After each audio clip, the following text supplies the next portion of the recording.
Zlatna vrata, tako sam pročitala da se zove. Ne, to je Slavo Luksembijevaca. A tko su ti? To je jedna slavna familija koja je živjela prije davno godina. Ajmo prošetati kroz Zlatna vrata. Može. Glej, sad smo na forumu i vidi se baš da ljudi vole tu pit kavu. A šta je ono? To je Augustov hram. A ono pokraj? Tu živi gradonačelnik.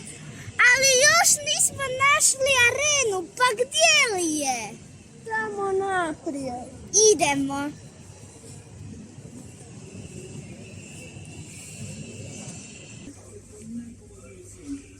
Glej, kamena kućica.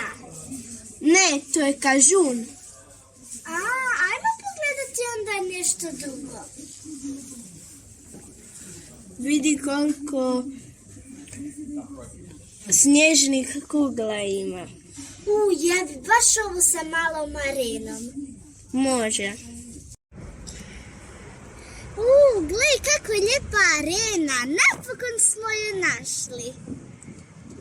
Ovdje prije davno su se borili gladijatori i ovo su napravili Rimljani. A stvarno, a danas? A danas se gledaju filmovi i koncerti.